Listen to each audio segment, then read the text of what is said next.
في البدء كان الكلمة والكلمة كان عند الله وكان الكلمة الله.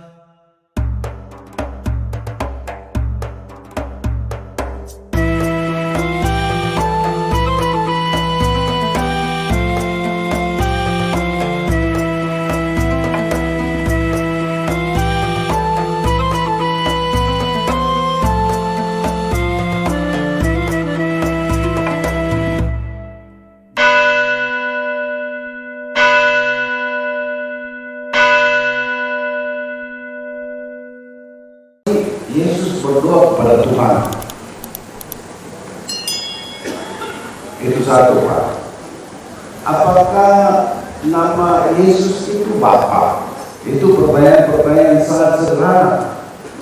Cuma harus dijelaskan secara bisa disampaikan secara baik, sehingga di luar sana itu mereka menjadi jelas. Dua begitu, Pak. Iya, terima kasih. Kenapa Yesus berdoa kepada Bapa? Kita mesti memahami ajaran Kristen itu fundamental, tuntas dulu. Yesus itu siapa sesungguhnya? Sebelum Yesus datang sebagai manusia, Yesus itu adalah firman Allah. Ini harus tuntas dulu. Jadi jangan hanya membatasi Yesus dengan tubuh fisik kemanusiaannya.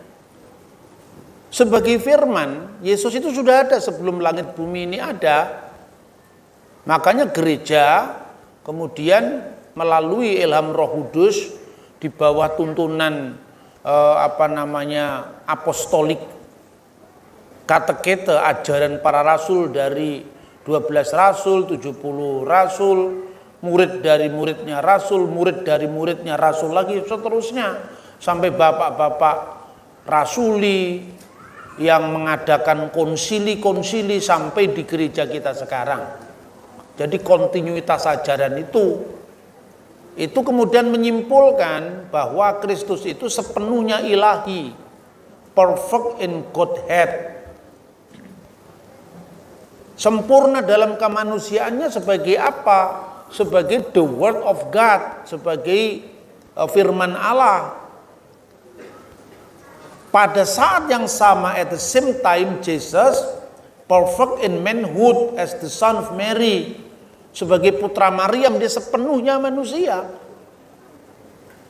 Jadi Yesus berdoa dalam kemanusiaannya. Karena firman itu telah menjadi manusia. Dalam kemanusiaannya dia berdoa. Berdoa kepada Allah yang adalah Bapanya. Gitu loh saudara-saudara. Jadi kemanusiaan Yesus yang berdoa itu jangan hanya dibatasi Yesus itu hanya sebagai Tuhan yang adalah firman Allah yang adalah Allah. Tapi Yesus juga manusia, dalam kemanusiaan itu dia berdoa, bahkan dia mati. Jangan nanya lagi Tuhan kok mati, tidak ada yang mengatakan Tuhan itu mati. Siapa yang mengatakan Tuhan mati? Alkitab mengatakan dia yang dibunuh dalam keadaannya sebagai manusia. Begitu juga dia berdoa dalam keadaannya sebagai manusia. Kedua, apakah Yesus itu namanya Bapa? Bukan, Bapa itu nama Allah itu. Allah yang tidak kelihatan, Allah yang tidak kasat mata. Dan Yesus mengatakan, ya, tidak seorang pun pernah melihat Allah. Tetapi anak tunggal yang ada di pangkuan Bapa. Jadi Bapa itu nama dari Allah yang tidak kelihatan tadi. Sebutan bagi Allah yang tidak kelihatan tadi, tapi anak tunggal yang di pangkuan Bapa dialah yang menyatakannya. Jadi Yesuslah yang menyatakan Bapa yang tidak kelihatan tadi, bukan Yesus itu Bapa. Karena dalam diri Yesus itu ada dua aspek ya. Yang pertama kemanusiaannya yang sempurna dan yang kedua keilahiannya yang sempurna. Nah, Yesus itu nama kemanusiaan yang dikenakan oleh Sang Sabda tadi. Makanya dalam Matius 1 ayat 25, tetapi tidak bersetubuh dengan dia sampai ia melahirkan anaknya laki-laki dan Yusuf menamakan dia Yesus. Jadi Yesus itu nama siapa? Nama anaknya laki-laki tadi. Allah kan tidak laki-laki, tidak perempuan. Allah itu beyond gender gitu loh. Kemanusiaannya itu yang namanya Yesus. Lalu orang nanya lagi, lu kan di dalam Yesaya pasal 95 disebut Bapa yang kekal. Bapa yang kekal itu bukan Allah Bapa. Bapa yang kekal itu artinya Yesus itu Sang Mesias itu nanti menjadi Adam terakhir. Kalau Adam yang pertama itu menjadi bapa kebinasaan, karena melalui Adam yang pertama itu dosa masuk ke dunia dan akibat dosa adalah maut. Makanya Adam yang pertama bapak kebinasaan, nanti dipulihkan oleh Adam yang kedua, Adam yang terakhir, yaitu Yesus Kristus, yaitu Bapa yang kekal. Jadi itu tidak menyamakan bahwa kemanusiaan Yesus adalah Bapa. Gitu loh, saudara. Jelas ya? Masih ada beberapa pertanyaan Pak Bapak. Melkisedek, apakah Melkisedek ini wujud Kristus atau Kristofani? Dalam Kejadian 14 ayat 12 sampai 20. Melkisedek itu Melkisedek itu gak ada urusannya itu dengan tokoh-tokoh Adi Kudrati, kecuali dalam tafsiran orang-orang kumeran di Laut Mati. Dalam tafsir-tafsir yang bersifat historis, Melkisedek itu adalah Sem yang masih hidup 10 generasi kemudian. Hitung saja umur-umur manusia saat itu. Jadi Melkisedek itu Sem, itu imam pertama dari hukum Nuh. Jadi kenapa disebut tidak berbapa, tidak bersilsilah? Ya karena begini, Kristus itu memiliki tiga matra atau satu imam, nabi, raja. Dia sebagai nabi jelas itu kan nubuat Nabi Musa. Nabi mihirbeka meahika kamuni yakim adonai elohika alaftismaun. Seorang nabi di tengah-tengahmu, di tengah-tengah Israel. Meahika di antara saudaramu. Yesus lahir dari suku Yehuda, Musa lahir dari suku Lewi, maka bersaudara. Yang seperti aku seperti Musa. Makanya Yesus itu nabi Eksodus, Musa juga nabi Eksodus, mengeluarkan umatnya dari penindasan. Misi besar Musa namanya Paskah. Makanya ketika anak-anak sulung mati, Tuhan menulai bangsa Mesir, tapi Tuhan menyisakan kasihnya untuk orang Israel yang taat. Yang di pintu-pintu rumahnya ada tanda darah, dia akan lewat kematian itu. Maka dikatakan viraiti et hadam ufesahti alaikem. Dan apabila aku melihat tanda darah itu, maka fesahti, aku akan lewat. Maka kata pesah itu menjadi Passover.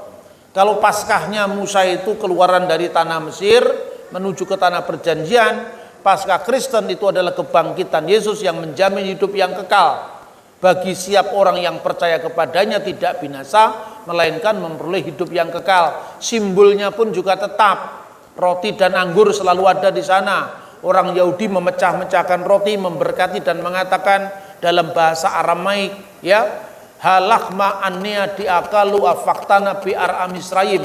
Inilah roti sengsara yang dimakan nenek moyang kita di Mesir. Yesus dengan roti yang sama mengatakan, inilah tubuhku yang dipecah-pecahkan. Jadi kesamaan itu sangat jelas dengan Musa.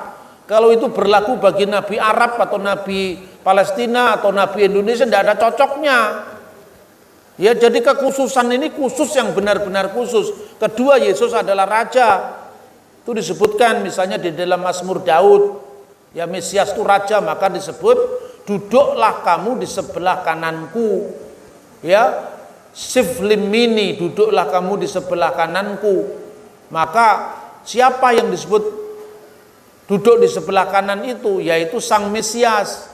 Maka Mesias digelari dengan Adonai karena nubuat Mazmur pasal 110 ayat 1, Neum Hashem laduni. Firman Tuhan kepada Tuanku, pada Lord of Lord. Siapakah Tuanku, siapakah Adonai, siapakah Tuhanku itu? Maka dalam tafsir Yahudi dikatakan itu adalah Raja Mesias. Bahwa orang Yahudi belum percaya atau tidak percaya Yesus Mesias itu urusan lain, tapi kitabnya sama gitu loh. Yang ketiga baru imam besar, yaitu Mazmur pasal 110 ayat 4. Allah bersumpah dan dia tidak menyesal, engkau adalah imam untuk selama-lamanya menurut peraturan Melkisedek. Lah karena Melkisedek disamakan atau diparalelkan dengan Yesus, padahal Melkisedek kalau dilihat imam itu kan harus keturunan Harun, keturunan Lewi. Kalau dilihat dari buku silsilah tidak muncul di sana. Mana ada nama Melkisedek keturunan Lewi? Melkisedek itu jauh sebelum Lewi, bahkan jauh sebelum Abraham. Makanya jawabannya di Ibrani pasal 7 ayat 14 bahwa Tuhan kita Yesus itu bukan dari Lewi, dari suku Yehuda, dan di suku Yehuda itu tidak ada yang jadi imam. Maka keimamatan dia harus keimamatan selama-lamanya. Keimamatan selama-lamanya itu disimbolkan dengan Melkisedek. Tidak berbapa, tidak beribu, karena di silsilah Lewi tidak ada. Tidak bersilsilah, di silsilah keimaman tidak ada. Tapi karena pilihan Allah langsung, maka imamat Yesus itu imamat honoris causa. Seperti itu kira-kira. Terima kasih. Banyak sekali pertanyaan, tapi ada beberapa mungkin panitia bisa tambah waktu sedikit.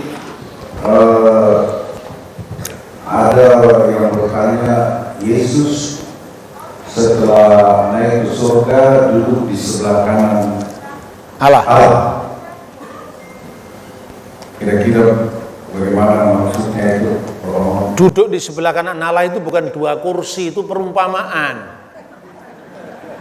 Ya, apa sih yang duduk di sebelah kanan Allah? Itu tadi Mazmur tadi, Neum Hasem Laduni, berfirmanlah Tuhan kepada Tuanku, Siflimini, duduklah di sebelah kananku. Bait Allah di Yerusalem itu memiliki 3 ruangan. Ruangan pertama itu adalah tanda kehadiran Allah, Sekinah Ilahi, itu ruangan Maha Kudus. Lalu ruangan kudus, lalu halaman. Nah, di dalam ruangan Maha Kudus itu sebelah kanannya itu istana Daud. Jadi duduk di sebelah kananku, Mesias itu akan menjadi raja, segala raja yang kekal. Itu artinya bukan artinya ada 2 kanan dan kiri, bukan. Tuhan kan nggak mengenal kanan dan kiri, atas dan bawah, karena Tuhan itu mengatasi ruang dan waktu. Jadi jangan membayangkan Yesus dalam kemanusiaannya, itu menggambarkan apa? Kristus setelah bangkit dari orang mati, dia naik ke surga, kemanusiaannya tetap ada, tapi kemanusiaan yang tidak lagi terikat oleh ruang dan waktu. Itu yang disebut tubuh surgawi. Makanya selalu sekalipun sudah bisa ditandai, ada bekas paku di tangannya yang dilihat Thomas dan dibuktikan Thomas dengan memegangnya sendiri, tapi dia bisa masuk ke ruangan ketika ruangan itu dikunci, bisa langsung menghilang ketika ketemu dengan Kleopas dan Lukas dalam Lukas pasal 24 itu. Terus masih ada, apa bedanya orang beragama Nasrani dan Kristen? Ya. Nasrani itu artinya pengikut Yesus orang Nazaret. Kristen itu pengikut Yesus yang adalah Kristus. Mula-mula Nasrani itu dipakai untuk orang Kristen berlatar belakang Yahudi. Jadi setelah Yosefus, ahli sejarah Yahudi abad pertama kan mengatakan bahwa ada orang Saduki, orang Parisi, orang Aseni. Tetapi Cornelius Tacitus menambahkan satu lagi, yaitu orang-orang pengikut Yesus dari Nazaret. Nah, itu disebutkan juga dalam Kisah Rasul pasal 24 ayat 5. Bahwa Paulus disebut salah seorang dari sekte orang Nasrani. Nasrani itu pengikut Yesus dari kalangan Yahudi. Sementara kalau Kristiani, itu Kristianoi jamaknya, Kristianos itu tunggalnya, itu disebutkan dalam Kisah Rasul 11 ayat 26, yaitu orang-orang Kristen yang dari latar belakang bukan Yahudi. Yang dari Nasrani tadi jemaat yang bersunat, yang Kristen itu jemaat yang tidak bersunat. Petrus kemudian menyelesaikan itu bersama para rasul di Antioquia, dicatat dalam Kisah Rasul pasal 15 tadi. Utusannya dikirim untuk menyampaikan putusan para rasul di Yerusalem bahwa untuk orang-orang bukan Yahudi tidak berlaku hukum Musa, tapi hukum apa? 4 hukum yang disebutkan di situ sebetulnya hukum Nuh. Lalu setelah Petrus, kemudian muridnya namanya Ignatius dari Antioquia mendamaikan antara dua kelompok Yahudi dan bukan Yahudi tadi. Kemudian disebutkan di sana sebagai apa? Aku percaya akan satu gereja yang kudus, katolik dan apostolik itu sejak tahun 100-an. Mendamaikan dua kelompok tadi karena apa? Pada waktu itu dua kelompok itu yang Nasrani dipimpin oleh Ignatius, yang Kristiani dipimpin oleh Evodius. Evodius itu latar belakang bukan Yahudi, Ignatius itu latar belakang Yahudi Kristen yang disebut Nasrani. Tapi setelah akhirnya perkembangan kemudian mereka semakin bisa saling memahami, mulailah dikenal istilah satu gereja yang kudus, katolik dan apostolik. Katolik itu belum menjadi nama gereja sekarang, itu masih menjadi kata sifat dari gereja, artinya satu gereja yang kudus, am dan rasuli. Itu munculnya di sana. Tapi sejak abad keempat, kata Nasrani ini dibajak oleh bidat yang namanya bidat Nasrani Mandaiyan. Nah, sejak saat itu orang-orang Kristen di Arab sampai hari ini tidak mau disebut Nasrani. Karena Nasrani itu selalu menimbulkan kesalah paham. Tapi kalau Nasrani di abad pertama itu adalah orang Yahudi Kristen, orang Yahudi yang mengikuti Yesus berdasarkan hukum Musa. Kalau Kristen di Antioquia, orang-orang yang mengikuti Yesus berdasarkan hukum Nuh. Kira-kira seperti itu. Ya, terima kasih Pak Muhammad. Masih ada lagi pertanyaan, kenapa sampai orang Kristen tidak menerima Injil Barnabas? Masih banyak Injil yang tidak diterima. Injil Barnabas itu, kalau orang Jawa menyebut itu Injil Gombale Mukio masa diterima? Oh, Injil sampah itu. Gombale Mukio itu hanya sampah itu. Orang itu ndak usah pinter, sedikit pinter aja ngerti kalau itu bukan Injil. Nggak usah pinter-pinter lah. Ngerti bedanya ya sejarah abad pertama yang dipakai bahasa apa itu sudah tepat tahu tuh. Abad pertama belum ada bahasa Itali. Masa dokumen pakai bahasa Itali diakui sebagai Injil?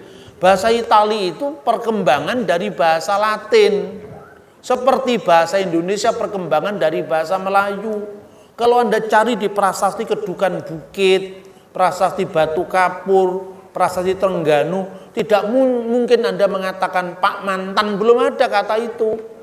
Kata itu munculnya kan masa sekarang. Itu contohnya, makanya ketika dalam Injil Barnabas itu dikatakan Barnaba apostolo de Yesu Nasareto Chiamato Cristo. Masa bahasanya kayak gitu? Barnabas Rasul Yesus dari Nasaret yang disebut Kristus. Tidak ada bahasa itu di zaman pertama. Anda membaca prasasti Kedukan Bukit dari Kerajaan Sriwijaya atau Kerajaan Kutai Mulawarman itu, sekarang jadi IKN. Cari prasastinya, tidak ada kata don't worry my friend, nggak ada. Karena itu bahasa Inggris yang dari abad 4 belum muncul di Indonesia. Yesus dikhianati dengan mata keping denarius, itu mata uang Spanyol. Masa zaman Yesus ada mata uang Spanyol? Terdiri dari 60 minuti, itu mata uang Spanyol di abad pertengahan. Pinter lah. Masa yang gini aja kita bingung. Maka sering-sering membaca buku saya, sering-sering nonton tayangan saya. Yang belum subscribe itu harus subscribe sekarang. Nah, ini pertanyaan yang Anda sampaikan semua sudah ada itu. Saya ngomong sama murid-murid saya, gimana bisa menguasai bahan-bahan ini. Test case-nya itu gini, kalau Anda belajar bahasa Inggris, tapi kalau mimpimu masih pakai bahasa Indonesia, itu belum lancar bahasa Inggris. Jadi kalau kamu menguasai ini, kalau mimpimu itu sampai kira-kira ada naskah-naskah, Qumran, terus kemudian sejarah Yosefus Israel, itu baru kamu lulus. Ya, kalau lulusnya pakai Google belum lulus itu. Ya kira-kira itu. Ya, ada pertanyaan yang sangat sederhana. Mengapa Tuhan disebut Tritunggal, tidak tetapi satu?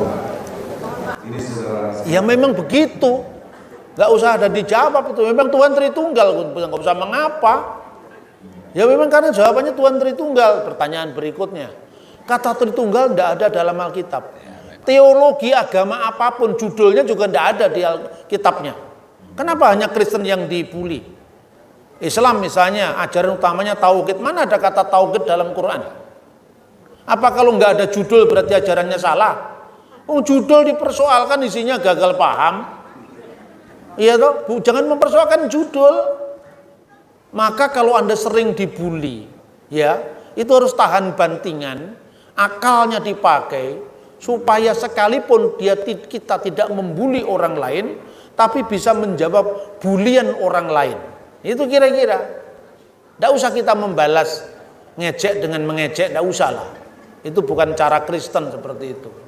Pertanyaan berikut Pak, kejadian pertama ayat pertama, pada mulanya Allah menciptakan langit dan bumi. Kemudian dibandingkan dengan Yohanes pertama ayat pertama, Yohanes 1 ayat 1, pada mulanya firman adalah firman. Firman itu bersama. Antara dua pasal atau dua ayat ini ada makna yang sedikit yang kurang atau perlu ditambah. Maksudnya apa? Kalau kejadian pertama Kata pada mulanya itu. Kemudian ada juga pada mulanya pada Yohanes pertama ayat pertama. Tetapi perbuatan Allah ini beda. Allah sebagai firman dan Allah. Oh ya. Oke, iya. Ya, kalau di Injil Yohanes itu kan pada mulanya ada firman. Jadi di situ menunjukkan firman itu sudah ada sejak semulanya. Sejak semulanya tidak berada dalam lingkaran waktu. Tapi kalau di dalam kitab Kejadian 1:1 itu pada mulanya, lalu disambung dengan Allah bekerja. Jadi itu pada mulanya dalam waktu. Bersit bara Elohim et hasamayim ve et sa'aret. Pada mulanya diciptakan oleh Allah. Jadi proses menciptakan itu kan proses kemudian muncul ruang dan waktu. Sementara kalau di Injil Yohanes pada mulanya ada firman. Ada firman. Jadi ada ini kan sudah ada, sedang ada, akan ada kan itu kan. Nah ini kita mesti kalau misalnya mengatakan saya adalah dokter dengan saya ada di sini. Sekalipun ada di sini mirip kan tidak sama maknanya. Allah itu ada. Manusia juga ada, tapi adanya manusia itu kan diadakan. Sementara adanya Allah itu sebagai pengada. Bukan yang diadakan, karena ada Allah itu adalah tidak diawali, tidak diakhiri oleh waktu. Sedangkan ada ciptaan yang diawali dengan proses, itu memunculkan ruang, memunculkan waktu. Tapi kapan itu pada mulanya? Jadi itu ungkapan yang sangat umum. Saya kira begitu, dan terima kasih Bapak atas segala pencerahan yang telah diberikan. Tuhan berkati.